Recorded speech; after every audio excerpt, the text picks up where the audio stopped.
Hello, I'm Elijah Wood. Welcome to the SAG Foundation Storyline. I'll be reading a story today called Me and My Cat by Satoshi Kitamura, both illustrated and written by. So let's get into it. Late one night, an old lady in a pointed hat came in through my bedroom window. She brandished her broom at me and fired out some words. Then she left without saying goodbye. "Nicholas, wake up. You'll be late for school." It must be Mom. It must be morning again.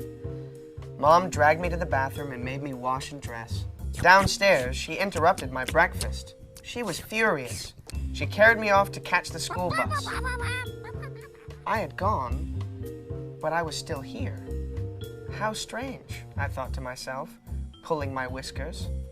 Whiskers? I rushed to the bathroom and looked at myself in the mirror. Leonardo, my cat, was staring back at me, but it wasn't him inside. It was me, Nicholas. I couldn't believe my eyes. I had turned into a cat. Don't panic, I told myself.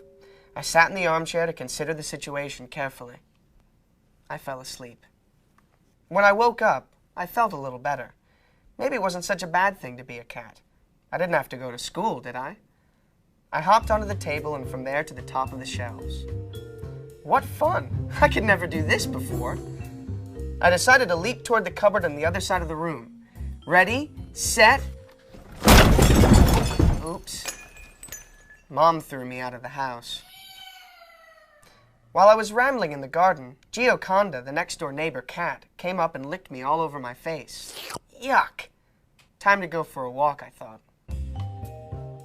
The brick wall was warm under my paws. As I got close to Miss Thompson's garden, a funny thought occurred to me. Miss Thompson had given me Leonardo when he was a kitten. Leonardo was Heloise's son. Did that mean that Heloise was now my mother? Meow, meow. "Hello, Mom," I called tentatively. She ignored me completely. Farther along, I came across 3 mean-looking cats. "Excuse me, may I go through?" I said. "No, go away. It's our wall," replied one. Well, I think the wall belongs to everyone. But before I could finish my sentence, they were all over me. We punched and kicked and scratched one another until we fell off the wall and tangled. Wow, wow, wow, wow, wow, wow, wow. A dog came running toward us, barking furiously. The cats ran away in all directions. It was Bernard, Mr. Stone's dog. He's a sweet dog, my favorite in the neighborhood. "Thanks, Bernard. You came just in time." But he chased me out of the garden. Of course, he couldn't recognize me. So this was the world that Leonardo lived in. Life was as tough and complicated as it was for humans. When I got home, I went into the house. Then I heard a scratching noise coming from the front door.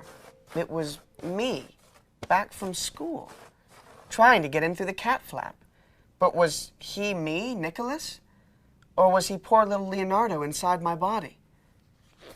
Once indoors, he continued to behave strangely.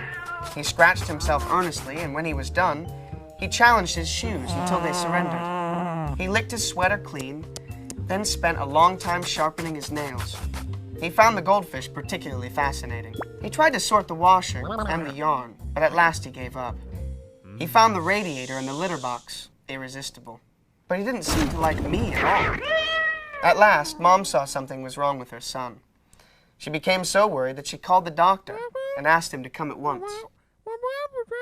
"Nothing to worry about," said Dr. Wire. "He's just a little overtired. Send him to bed early and he'll be fine in the morning." Mom was still very upset. She held him tight in her arms all evening. I felt sorry for them both. I climbed on Leonardo in my shape and stroked his cheek. He purred. Then Mom stroked me gently. I purred. Later that night, the old lady in the pointed hat came in through my bedroom window. "Sorry, love, I got the wrong address," she said. She brandished her broom and blurted out some words. Then she left without saying goodnight. "Nicholas, wake up! You'll be late for school," I heard Mom shouting. Everything was back to normal. At school, Mr. McGough sat on the table. He scratched himself, licked his shirt, and fell asleep for the rest of the lesson. Well, that's the end of our story. It's been very enjoyable to sit here and read to you. If you'd like to rent this book from a library, you can go to your local library and get this book, and maybe you can read along with me. So you can click on me, and I'll read you the story, and you can read the book with me, which will be quite enjoyable. So thank you very much.